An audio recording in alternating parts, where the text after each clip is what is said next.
egoístas e vaidosos queriam bajular e oferecer proveitos às custas de um Messias arrogante e dominador.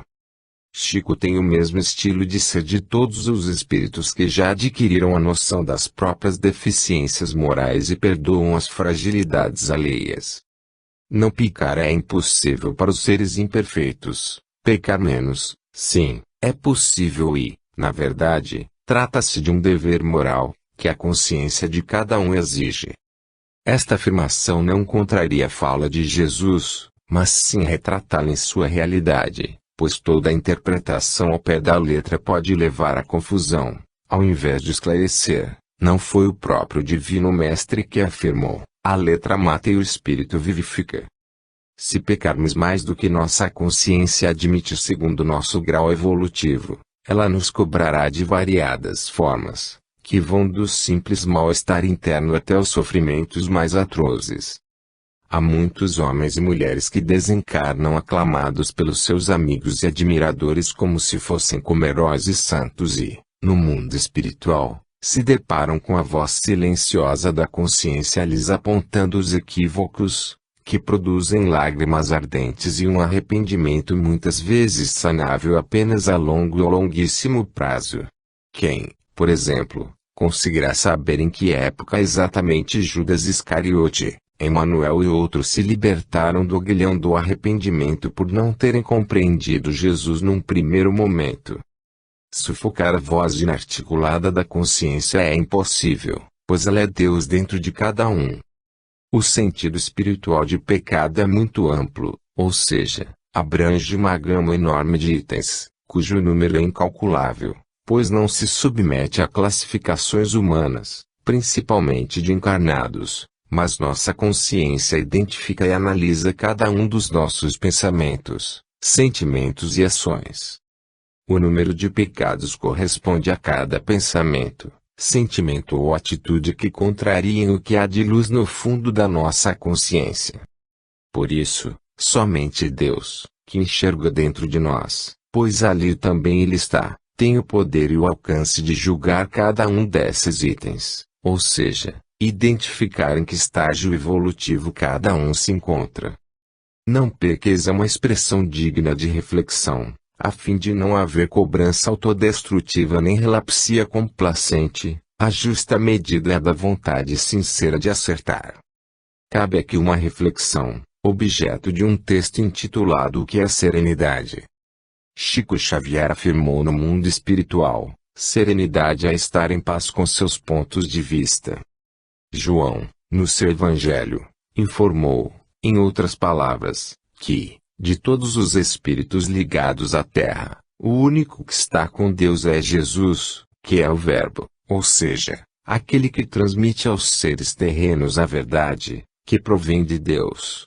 Somente na condição de espírito puro, o divino pastor usufrui dessa qualificação de médium de Deus. Os espíritos superiores não estão com Deus no sentido que João quis dar a essa expressão, pois eles não alcançaram ainda esse nível, sendo a eles aplicável a frase de Chico Xavier: serenidade é estar em paz com seus pontos de vista. Esses espíritos usufruem a serenidade, pois seus pontos de vista se aproximam da verdade, o que lhes proporciona esse estado interior de paz. Entenda-se que eles têm pontos de vista, mas não acesso direto à verdade. Quem ainda engatinha na estrada evolutiva, já tendo despertado para a conquista do autoconhecimento, à procura do aperfeiçoamento espiritual, sofre as consequências da dúvida, que é o resultado da atração, para baixo, do passado primitivista, do atavismo das vivências em que prevaleciam os paradigmas da materialidade, e, para cima, do ideal de subir em compreensão do que seja a vivência de acordo com a verdade, ou seja, conforme as leis de Deus. Somente com o aperfeiçoamento através dos milênios afora que o espírito ingressa na fase do despertamento para a procura da verdade, sendo que a maioria da humanidade terrena sequer ingressou nessa fase. Há um certo número de espíritos terrenos, mais evoluídos, que já se propõem a essa procura interior. Eles sofrem a inquietação, a incerteza, uma vez que ainda oscilam entre o passado e o futuro. Em um grau mais elevado estão aqueles que alcançaram a serenidade, mencionada por Chico Xavier. No topo da evolução concebível para nossa capacidade de compreensão está Jesus, para quem é verdade, ou seja, Deus, é uma situação de fato real e cotidiana.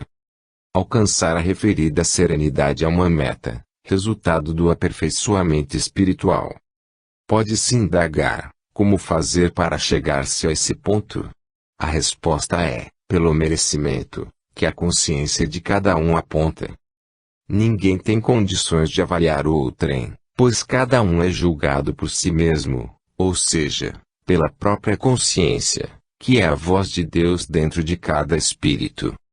Este texto é propositadamente curto, porque se destina a mostrar que somente através da revelação espiritual, dentro de cada um, é que se faz possível a serenidade, a qual não é suscetível de ser ensinada de um espírito para outro, mas somente de Deus para cada espírito. Cada um deve trilhar esse caminho, pois ele é individual, intransferível, insuscetível de outra forma de realização. Que Jesus abençoe a cada um de nós nessa procura, ajudando-nos a conquistar a serenidade, pois, como médium de Deus, Ele pode realizar o que sequer temos condições de conceber. 3. Mais. Quando Jesus disse apenas mais, muitos pensam em nunca mais. Seria o mesmo que exigir que alguém nunca mais erre. Todavia, esses mesmos e nós todos, daí a menos tempo que imaginamos, sofremos uma recaída, e mais outra e outras tantas. Até surgir claro o reconhecimento, se é que não existe ainda, de que ninguém é feito de essência superior aos demais irmãos e irmãs em humanidade.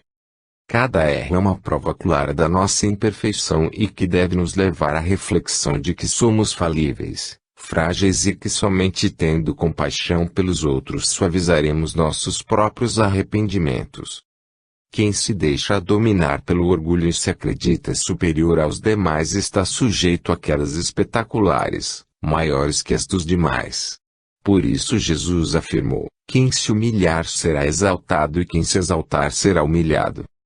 Chico Xavier dizia que nunca caiu, porque nunca se levantou do chão, querendo afirmar que nunca se exaltou, no que falava acertadamente, uma vez que o próprio Jesus, consciente da sua posição de exemplificador, somente procurou a evidência quando absolutamente necessária, com vistas a ensinar a verdade, colocai a candeia sobre o candeeiro, a fim de que dê luz a todos os que estão na casa. Somente nesses casos procurava a evidência, pois, nas situações comuns, era um anônimo como os demais irmãos e irmãs em humanidade. Continuar pecando, todavia, em menor número de vezes e com menor gravidade, eis o caminho a seguir. O ritmo que cada um imprimir nessa trajetória, nesse propósito, vai lhe trazer os bons ou maus resultados consequentes, segundo a avaliação de Deus. Também se pode entender a expressão mais, sem a expressão nunca como sendo em quantidade e gravidade menores, esforçando-se por manter-se inicialmente no mesmo patamar de erros, todavia, reduzindo aos poucos, até chegar a quase zero, como foram os casos de Francisco de Assis e alguns outros. As interpretações sobre o ensinamento de Jesus podem variar, mas a questão decisiva é saber qual será o veredito da nossa própria consciência, pela aprovação ou pela reprovação. No primeiro caso, experimentaremos a paz relativa e, no segundo, de acordo com a quantidade e gravidade das faltas, desde o desassossego até o desespero. Investamos nessa empreitada, seriamente, mas com serenidade, como aconselha Joana de Ângeles. 4. O direito de julgar outrem. Em A Grande Síntese há um capítulo intitulado Destino, o direito de punir. Outro fator complica o cálculo das responsabilidades, o determinismo das causas introduzidas no passado, com as próprias ações, na trajetória do próprio destino, impulsos assimilados, por livre e irresponsável escolha, no edifício cinético do próprio psiquismo. Essas causas são forças colocadas em movimento pelo próprio eu e uma vez lançadas, são autônomas, até exaurir-se. Vossos atos prosseguem seus efeitos, irresistivelmente, por leis de causalidade. Seu impulso é medido pela potência que imprimistes a esses atos, proporcionais e da mesma natureza, benéfica ou maléfica, ao impulso que disteis. Assim o bem ou o mal dirigido aos outros efeitos, sobretudo a si mesmo, é regido pelas reações da lei e recai sobre o autor como uma chuva de alegrias ou de dores. O destino implica, pois, uma responsabilidade composta, que é resultante do passado e do presente. Cada ato é sempre livre em sua origem, mas não depois, porque então já pertence ao determinismo da lei de causalidade, que lhe impõe as reações e as consequências. O destino, como efeito do passado, contém, pois, zonas de absoluto determinismo, mas a ele sobrepõe-se a cada momento a liberdade do presente, que vai chegando continuamente e tem o poder de introduzir sempre novos impulsos e, neste sentido, de corrigir os precedentes.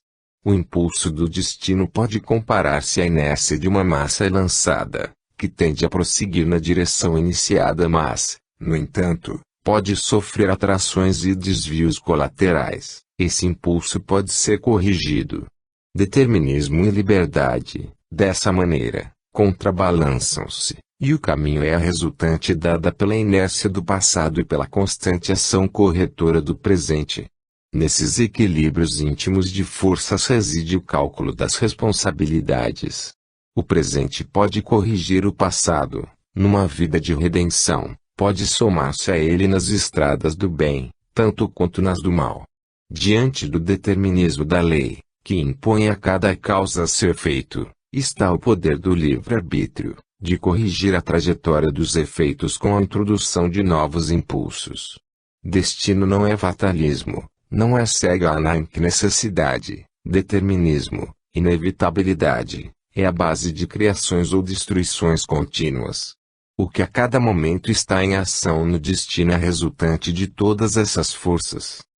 Responsabilidade progressiva, função do conhecimento e liberdade progressiva, cálculo complexo de forças, evolução, ao mesmo tempo libertação do determinismo das causas, destino, como do determinismo da matéria, eis a realidade mais profunda do fenômeno.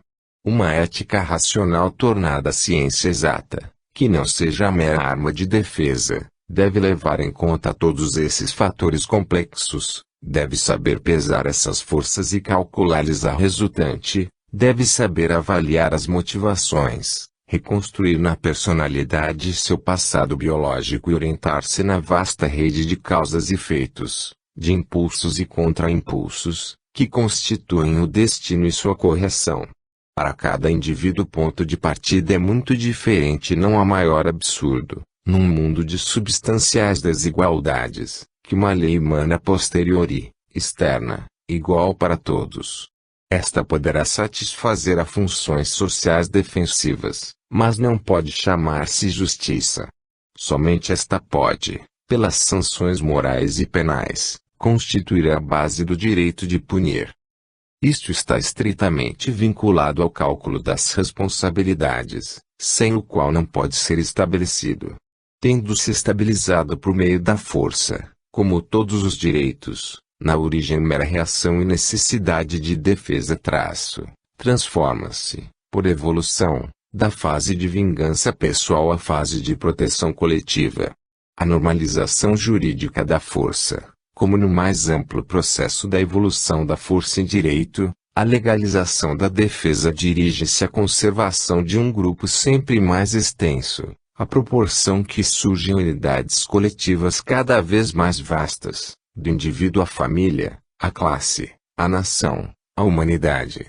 Em sua evolução, o direito penal circunscreve cada vez mais, até a eliminação das zonas indefesas, tornando mais difícil escapar à sua sanção, extradição, até cobrir todo o planeta. Ao mesmo tempo atinge e disciplina cada vez mais numerosas formas de atividades humanas. Paralelamente, quanto mais se estende o direito, mais diminui a ferocidade, torna-se mais racional e inteligente. Quanto mais se torna a proteção da ordem pública, menos se faz pela reivindicação da ofensa sofrida pelo particular, é sempre menos força e sempre mais justiça. À medida que o homem se afasta das necessidades da vida animal, manifesta-se contínua circunscrição do arbítrio na defesa, que se torna mais equilíbrio jurídico. A justiça fica menos incompleta, à proporção que o juiz evolui, torna-se digno de conquistar o direito de julgar. Assim, o fenômeno não apenas se projeta da fase individual à fase social, não só tende a estabelecer mais profunda ordem, tornando-se mais substancial, mas se desenvolve sempre mais e contém o fator moral, harmonizando-se em sistema ético. O conceito originário de prejuízo, ressarcimento, ofensa, eleva-se à reconstrução de equilíbrios mais altos, enriquecidos dos novos valores que a evolução terá desenvolvido. A balança da justiça se fará muito mais precisa, até o cálculo das responsabilidades específicas, isto é, até as diferentíssimas responsabilidades individuais. A primitiva e grosseira justiça do direito de defender-se, evoluirá para a justiça que dá o direito de julgar e de punir. Cada vez mais a balança do direito substituirá a espada da vingança, cada vez mais pesará a responsabilidade moral do culpado e sempre menos a própria tutela egoística. Em sua evolução, o jus de punir penetrará sempre mais a substância das motivações. A ascensão moral e psíquica do legislador o autorizará a fazer uma sindicância moral sempre mais profunda, porque só um juiz mais sensível e perfeito poderá ousar, sem tornar tirania de pensamento, aproximar-se da justiça substancial que vem da mão de Deus. Esta é a meta das formas humanas. Quanto mais evolução elevar o legislador, tanto mais o submeterá a um ato de bondade e de compreensão para com o culpado. A função social da defesa se enriquecerá mais de funções preventivas e educativas, porque o dever dos dirigentes é ajudar o homem evoluído a subir. Assim as duas ferocidades, da culpa e do castigo, abrandam-se, aproximam-se os extremos, harmoniza-se o seu choque. Melhor que investir contra uma alma que só sabe ser má, porque é evoluída, e ajudá-la a evoluir, demolindo-se os focos de infecções morais onde nascem essas flores maléficas. Absurdo enfurecer-se contra os efeitos, se as causas forem deixadas intactas. Não se resolve o problema apenas com o egoísmo da autodefesa, com a repressão sem a prevenção. Justo, muitas vezes, é só o que protege a si mesmo, deve ampliar-se até proteger a todos. Na balança social há um tributo anual de expulsos, segundo uma lei expressa pelas estatísticas. É preciso compreender essa lei e cortá-la pela raiz. Há deserdados cujo crime é o de serem marcados no nascimento por uma tara hereditária. Outros são falidos na luta pela vida, com a mesma psicologia e valor moral dos vencedores. Indispensável saber ler e trabalhar na alma, saber fazer o cálculo das responsabilidades, ultrapassar a desastrosa psicologia materialista da antropologia criminal. Delinquência, fenômeno de involução. É necessário alimentar todos os fatores de evolução, demolir os opostos, se quiserdes que o decurso da doença melhore e a sociedade possa arriar o fardo. O trabalho deve ser de penetração de espírito, de educar, corrigir, ajudar e, sobretudo, pretende-se guiar e punir em nome de uma justiça divina, de recordar a máxima evangélica: quem esteja sem pecado, lance a primeira pedra. 5. O autojulgamento. O autojulgamento é resultado do autoconhecimento, este último que vem sendo ensinado desde os tempos pré-socráticos, quando se dizia: conhece-te a ti mesmo. Joana de Ângeles vem informando que o autojulgamento não deve representar nem autocomplacência justificadora da acomodação nos vícios e falhas morais, nem, por outro lado, na autoflagelação cruel. Ela fala no auto-amor, que é o investimento no aprimoramento pessoal pelo desenvolvimento das duas asas do espírito, a inteligência com Deus e a moralidade, esta última com a aquisição das virtudes, resumíveis no amor universal. A consciência que julga a cada um, porque há Deus dentro de nós, não havendo nenhuma forma de enganá-la. Como dito em outras passagens deste estudo, de nada adianta o conceito positivo ou negativo das pessoas a nosso respeito se não coincide com o julgamento que nossa própria consciência profere quanto aos nossos pensamentos, sentimentos e atitudes. O mundo definitivo é o espiritual, como sabemos, e lá, expandindo-se a visão do espírito, ele enxerga clara e insofismavelmente quais são suas conquistas espirituais alcançadas e quais são seus pontos fracos. O autojulgamento é automático, matematicamente realizado de forma tal que se pode comparar a um dispositivo que dispara e não há meios de freá-lo ou impedir seu funcionamento, aprovando-nos ou reprovando-nos. A lei de causa e efeito é o motor que aciona esse dispositivo e somente mudando de rumo para melhor é que começa a melhorar o quadro interno dos espíritos faltosos, sem possibilidade de qualquer fuga à realidade interna. Quando Santo Agostinho aconselhou que fizéssemos diariamente um exame de consciência, a fim de nos aperfeiçoarmos, estava dizendo, em outras palavras, sobre o autojulgamento, que, infelizmente, costumamos deixar de lado, envolvidos na aspafama das atividades diárias. Por isso mesmo que, infelizmente, acontece aquilo que André Luiz afirmou: a maioria dos espíritos, ao desencarnar, vai para o umbral. A escada da evolução, como dito neste estudo, tem de ser percorrida degrau a degrau, aliás, porque a eternidade é o tempo dessa trajetória e somente sedimentando as conquistas intelecto-morais é que o espírito realmente fica em condições de estar com Deus, no sentido que João, o evangelista, afirmou ser a situação vivida por Jesus, que é um espírito puro. De nada adiantaria, se possível fosse, alguém chegar a esse estágio sem base para tanto, porque a realidade espiritual de cada um é representada pela sua intimidade luminosa, ou se tem luz interna ou não se tem. O autojulgamento pode ser feito como aconselhava Santo Agostinho ou ocorrerá a nossa revelia, automaticamente. Cada um pode escolher autojulgar-se ou ser julgado pela consciência. É preferível a primeira opção, visando o autoaprimoramento consciente. 6. A responsabilidade. Quanto à mensagem abaixo, de autoria de Emmanuel, psicografada por Chico Xavier, iremos comentar rapidamente parágrafo por parágrafo, simplesmente como forma de fixação das reflexões emitidas, apesar de desnecessariamente, face a clareza inigualável com que sempre se expressa o grande divulgador do Evangelho em terras brasileiras. Vê como vives. O próprio título da mensagem já serve de tema para ponderações em profusão, como um chamativo à reflexão. Observemos a nossa maneira de viver, o que fazemos de nós mesmos no decurso das horas e dos dias. Em determinada ocasião, disse Emmanuel, em outras palavras, se queremos saber quem somos, verifiquemos o que pensamos quando estamos a sós. Aqui ele nos induz a verificarmos como procedemos no nosso dia a dia. E chamando 10 servos seus, deu-lhes 10 minas e disse-lhes, negociai até que eu venha. Jesus, Lucas, 19:13, Jesus menciona que cada um dos servidores recebeu do Senhor incumbência de administrar um setor de trabalho.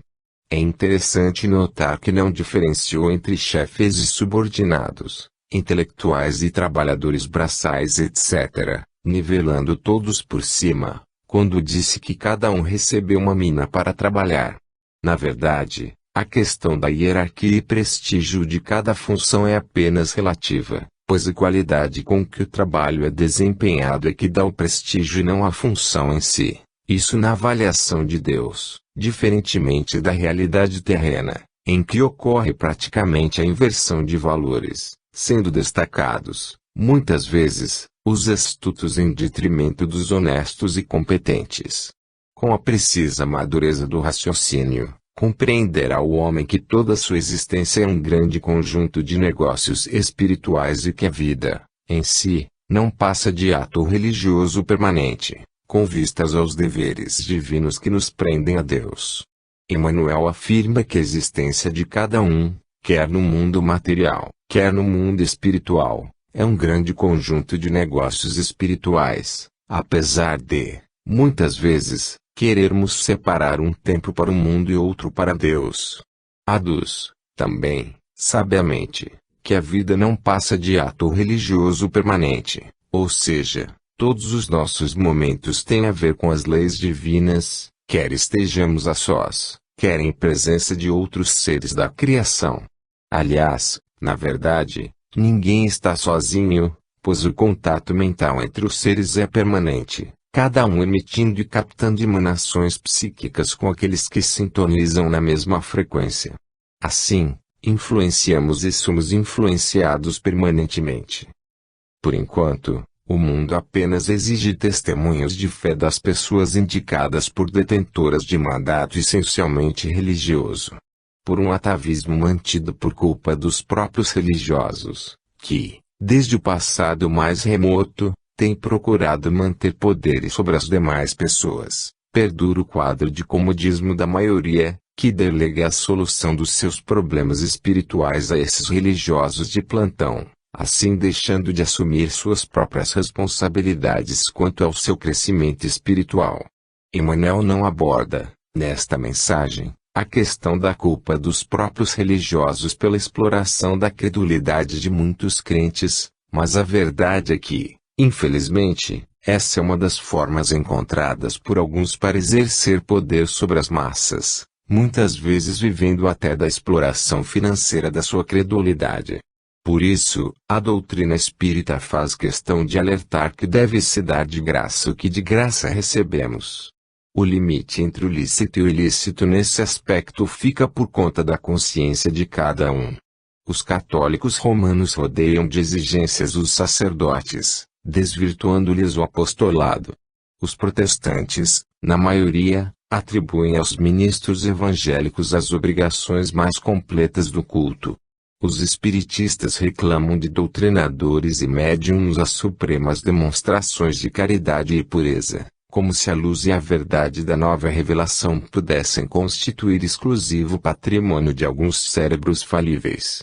Note-se que Emmanuel estendeu mais a reflexão quando abordou a seara espírita, talvez não apenas para não melindrar os adeptos das duas outras correntes religiosas, como também, e principalmente, para auxiliar os espíritas a administrarem a própria conduta. Vejamos alguns pontos da sua fala. A cobrança em cima de doutrinadores e médiuns é realmente muito grande, quando cada adepto deveria procurar administrar a própria vida e, somente em última instância, procurando orientação junto a esses tarefeiros. Infelizmente, há quem procura as orientações dos referidos trabalhadores para a solução de questões que seriam facilmente solucionáveis pelos próprios interessados. Principalmente médiuns, se não tomarem as cautelas devidas, passam a ser procurados como se fazem ledores de sorte, deixando de cumprir seus deveres espirituais realmente relevantes. Chico Xavier, que trouxe para a última encarnação a tarefa da materialização das realidades espirituais, através dos livros, consumiu milhares de horas ouvindo queixas e petitórios absolutamente inconvenientes de quem queria lhe transferir a responsabilidade pessoal, sobrecarregando o médium com preocupações que nada tinham a ver com ele. Assim mesmo tem ocorrido com Divaldo Franco e outros tantos, espalhados por este imenso país. Um outro detalhe a ser notado é que os próprios doutrinadores e médiuns são criaturas que enfrentam suas próprias limitações morais e não seres perfeitos, como alguns querem que eles sejam, com a finalidade egoística de os transformarem em seus oráculos particulares. Urge considerar, porém, que o testemunho cristão, no campo transitório da luta humana, é dever de todos os homens, indistintamente. O testemunho cristão é dever de todos os homens, indistintamente. Não há intermediários entre cada ser humano e o Pai Celestial. O testemunho é individual, cada um, nesse particular, está sozinho com Deus. Cada criatura foi chamada pela providência a determinado setor de trabalhos espirituais na Terra. É interessante chamar a atenção para a abordagem do espírito orientador no sentido de que todos os setores de trabalho são de natureza espiritual, ou seja, qualquer atividade tem repercussão espiritual, seja ela qual for. Na verdade, Emmanuel tem inteira razão, porque tudo que se faz deve ser tratado dentro dessa conotação, sem fanatismo, mas sim com naturalidade. A lista de atividades que ele menciona a seguir é apenas exemplificativa, mas cada pessoa pode se analisar no setor em que atua, aproveitando as orientações desta preciosa mensagem. O comerciante está em negócios de suprimento e de fraternidade. O administrador permanece em negócios de orientação, distribuição e responsabilidade. O servidor foi trazido a negócios de obediência e edificação. As mães e os pais terrestres foram convocados a negócios de renúncia, exemplificação e devotamento. O carpinteiro está fabricando colunas para o templo vivo do lar. O cientista vive fornecendo equações de progresso que melhorem o bem-estar do mundo. O cozinheiro trabalha para alimentar o operário sábio. Apesar de não se tratar de uma obra espírita, vale a pena a leitura, aos espíritas inclusive, do livro Profeta, de Gibran Khalil Gibran, em que o missionário libanês aborda, sob as luzes da filosofia mais elevada, a questão das profissões, da religiosidade, da paternidade e da maternidade e outras tão importantes quanto essas. Todos os homens vivem na obra de Deus, valendo-se dela para alcançarem, um dia, a grandeza divina. Todos os seres vivem na obra de Deus, ou seja, atuam, pelo pensar, sentir e agir, no universo, caminhando rumo à perfeição relativa. Os usufrutuários de patrimônios que pertencem ao Pai, encontram-se no campo das oportunidades presentes, negociando com os valores do Senhor. É importante sabermos que tudo pertence a Deus, a fim de nos desapegarmos o suficiente para alçarmos voos rumo a Ele, uma vez que, em caso contrário, estaremos distraídos colecionando bens e interesses materiais, dos quais seremos desapossados quando menos esperarmos. Em razão desta verdade, meu amigo, vê o que fazes e não te esqueças de subordinar teus desejos a Deus, nos negócios que por algum tempo te forem confiados no mundo. Subordinar nossos desejos e metas a Deus é imitar, dentro possível, a Jesus, que nunca pretendeu nada para si, mas apenas cumprir a vontade do Pai, representada nas suas leis, que regulam o universo, desde as mínimas partículas, que são vida, até o máximo da perfeição existente, abaixo de Deus. Outra informação importante se encontra em a grande síntese, que transcrevemos abaixo. Cálculo de responsabilidades. O homem é responsável. Não basta dizê-lo. Mister demonstrá-lo. É preciso vincular a lei de equilíbrio que impera no campo moral, coativa em suas reações, com a outra, também de equilíbrio, sempre presente em todos os fenômenos. Não é suficiente estabelecer os princípios da ética no seio de um sistema abstrato e isolado, mas é indispensável sabê-los vincular com a ordem de todos os fenômenos de qualquer tipo, no âmago de um funcionamento orgânico, universal, o único. Temos de saber descobrir, na eternidade, o inexorável aparecimento dos efeitos das ações humanas. Sem uma compreensão de toda a fenomenologia universal, sem a visão unitária de uma síntese global, é absurdo pretender a solução de qualquer problema isolado. Para poder equacionar o problema da responsabilidade, é preciso primeiro ter penetrado o princípio da evolução que, no campo humano, significa a evolução espiritual. Filosofias e religiões o afirmaram, uma multidão de místicos o sentiu e viveu, mas como demonstração racional, se tirarmos deste princípio as bases que o sustentam e o distinguem de toda a evolução física, dinâmica e biológica, ficará incompreensível e discutível. Primeiro é mister ter compreendido o nexo que existe entre todos os fenômenos, ter afirmado a indestrutibilidade da substância, apesar do transformismo universal contínuo, ter demonstrado a gênese biológica do psiquismo, sua eternidade, a técnica de seu crescimento, a meta superbiológica da vida, o princípio de causalidade e a férrea lei de suas reações, a lógica do destino e de suas vicissitudes, o significado das provas e da dor. Indispensável ter compreendido o valor espiritual da vida, em estreita relação com vossa moderna visão científica do mundo, em perfeita união com a realidade fenomênica, sem espaços intermediários de coisas desconhecidas e de incompreensões. Era lógico que o espírito, antes de empreender seu impulso para as regiões superiores do futuro, se inclinasse para trás, a fim de reencontrar suas origens no passado, e fizesse justiça ao trabalho realizado para sua preparação, desde as menores criaturas irmãs.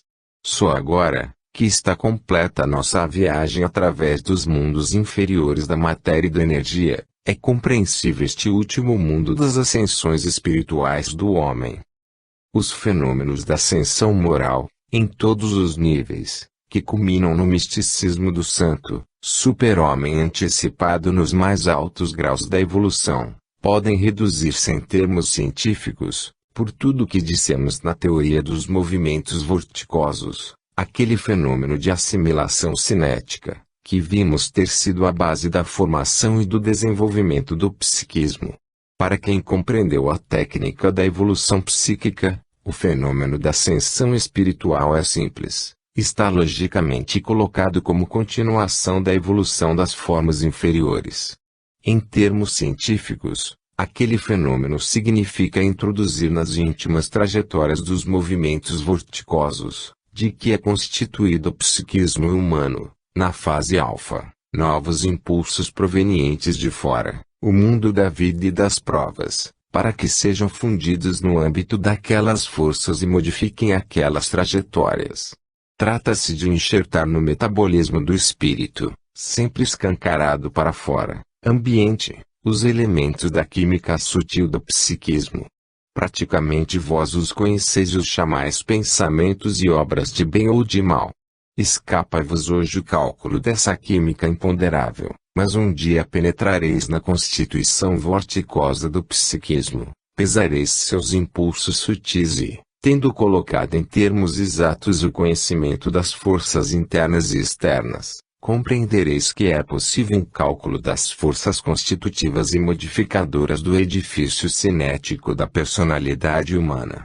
É possível, uma vez definido seu tipo específico de individuação e sua história passada, que sua presente conformação continua e resume em sua forma, estabelecer a direção da evolução iniciada e fixar a natureza e o valor das forças a introduzir, para que essa evolução avance proveitosamente e desenvolvam-se as notas fundamentais dessa personalidade.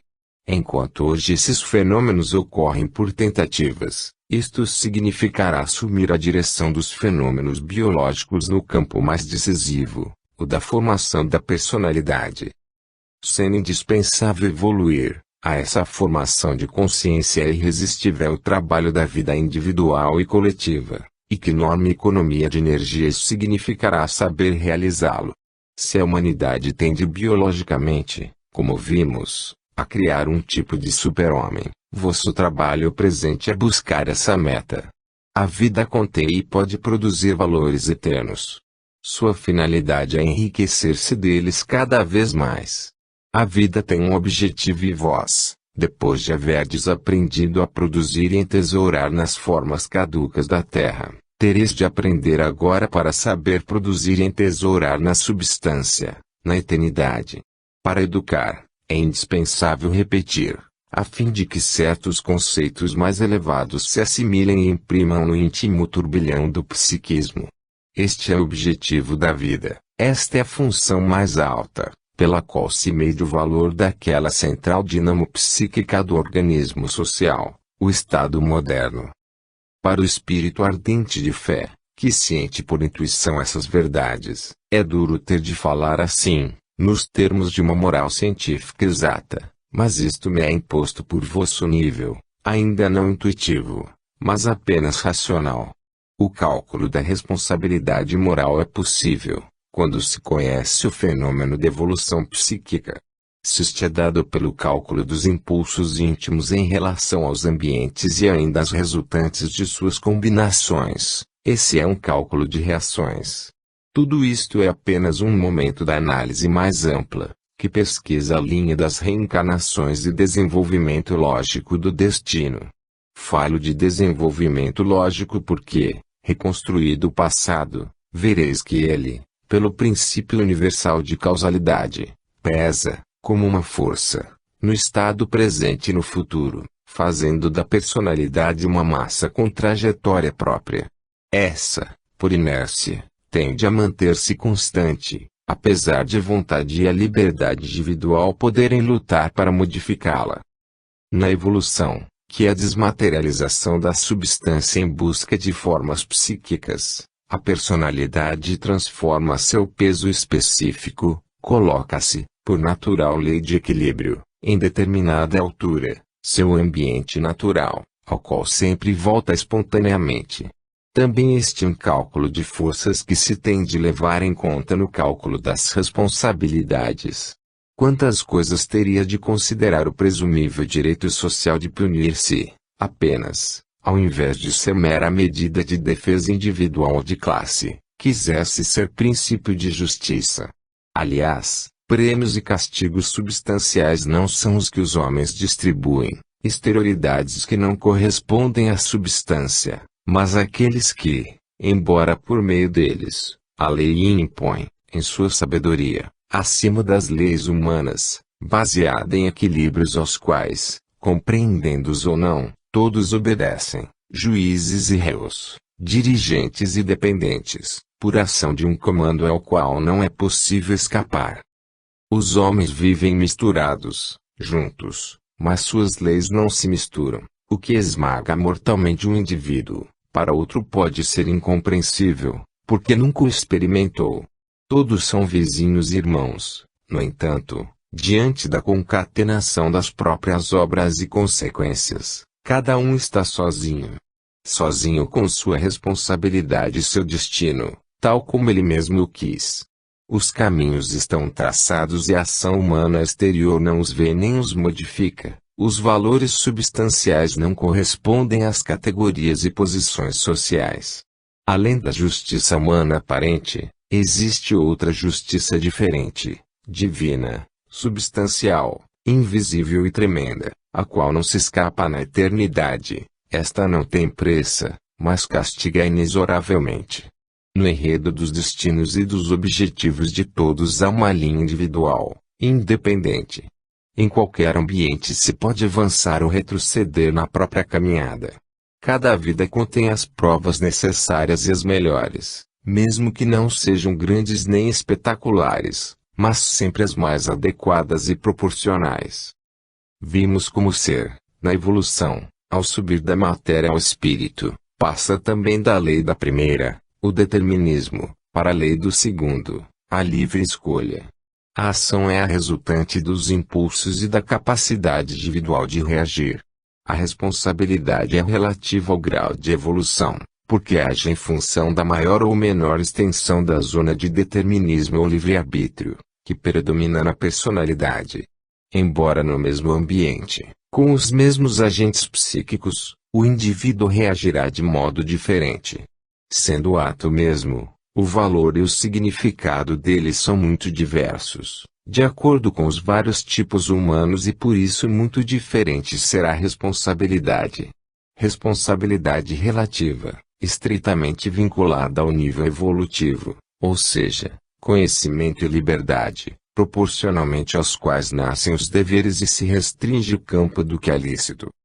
Falo de responsabilidade substancial, não da aparente que os homens se impõem mutuamente, por necessidade de defesa e conveniência. Falo de culpa, isto é, mal consciente, introdução de impulsos anti-evolutivos, que só excitam reação de dor.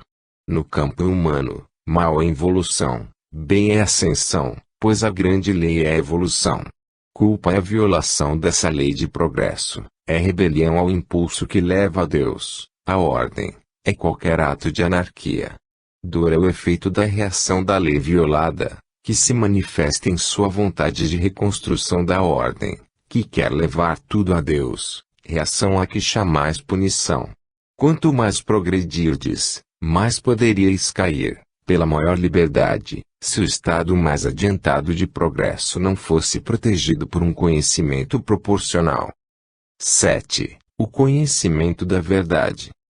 Quando Jesus disse, "Conhecereis a verdade e a verdade vos libertará", deu à humanidade terrestre a certeza de que cada criatura de Deus evoluirá, sem exceção de uma sequer, e que, evoluindo nos sentidos intelectual e moral, alcançará a perfeição relativa, que concede o contato cada vez mais estreito com a própria divindade.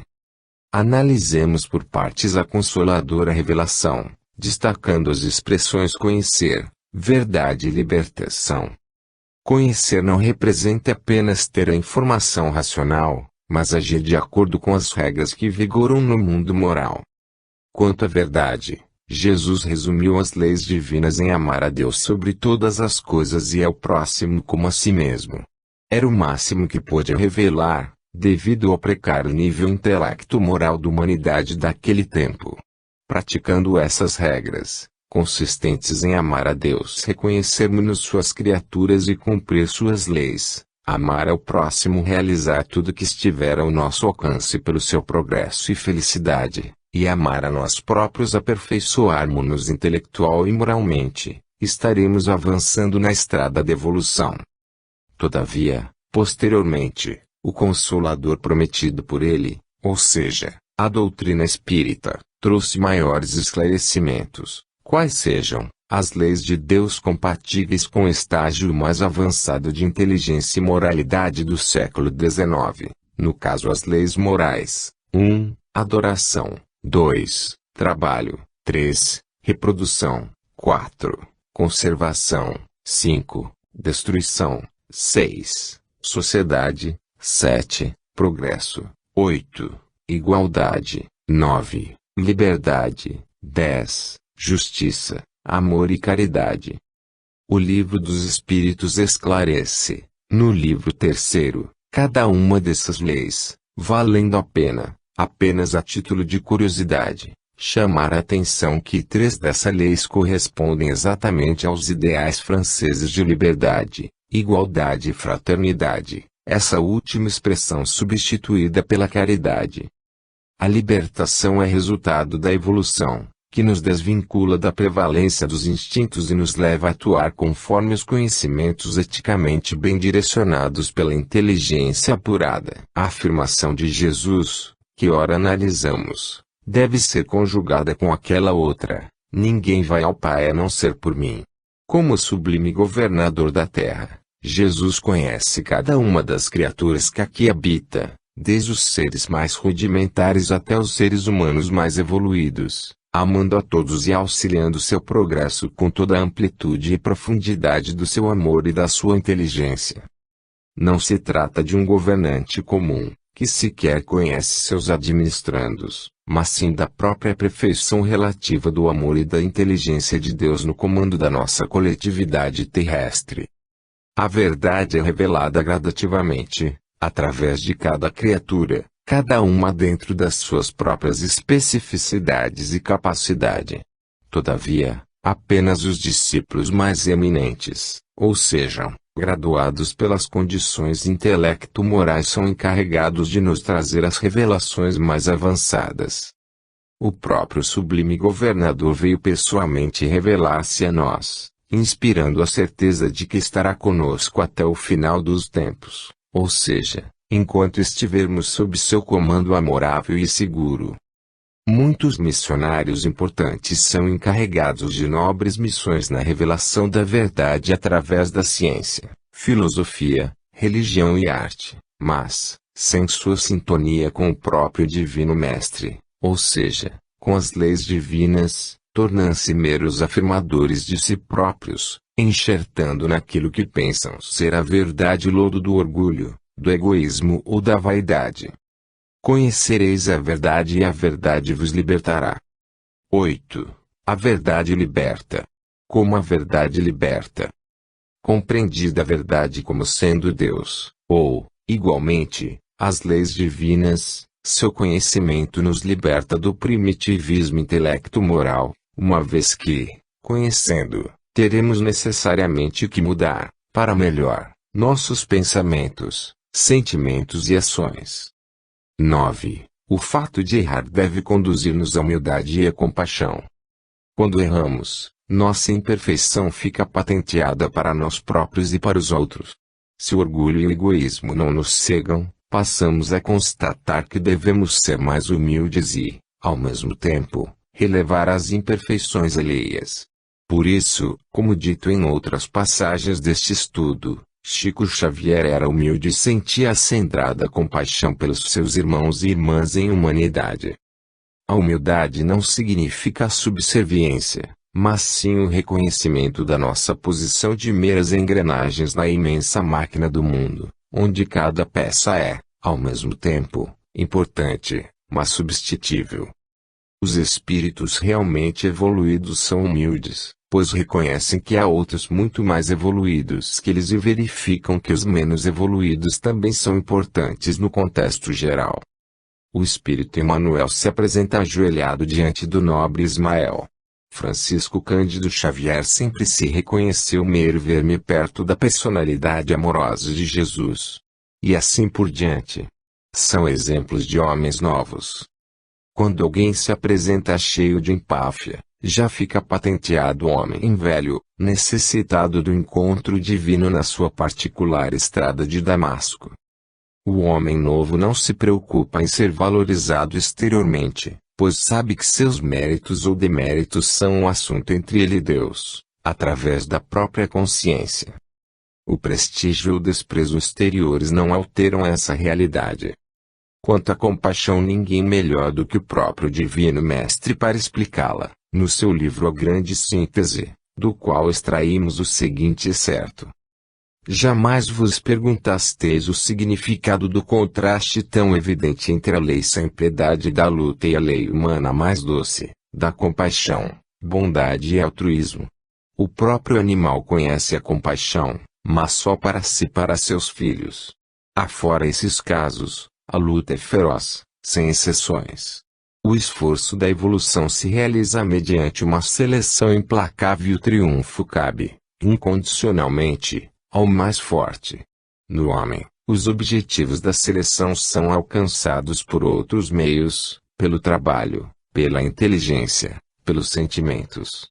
Só no homem surgem essas superações e a percepção do contraste com a lei mais baixa. O animal ignora essas formas superiores e é atroz, sem piedade, indiferente à dor do vizinho, mas em perfeita inocência, não por maldade, mas em plena justiça, porque esse é seu nível e sua lei. O equilíbrio na consciência animal é mais mecânico, simples e primitivo, ressente-se mais fortemente das origens e ainda aparece como uma resultante de forças, sendo mais facilmente calculável em sua simplicidade do que na complexidade do espírito humano.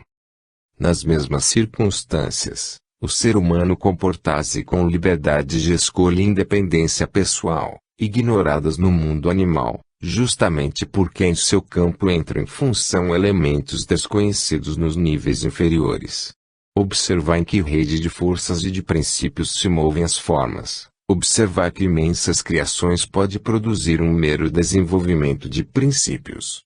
Só um homem olha para trás e pela primeira vez percebe a distância que o separa do passado, dele se horroriza porque se encontra no limiar do mais alto psiquismo, representando a forma de transição entre a animalidade e a superhumanidade, entre a ferocidade e a bondade, entre a força e a justiça.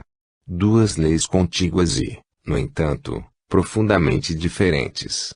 O homem oscila entre dois mundos, o mundo animal que diz, ou comer ou ser comido, agressão, força brutal, luta sem piedade, triunfo incondicional do mais forte, pois a força física sintetiza toda a vitória nesse nível, e o mundo superior, anunciado pelo Evangelho do Cristo, a Boa Nova, a primeira centelha da maior revolução biológica em vosso planeta.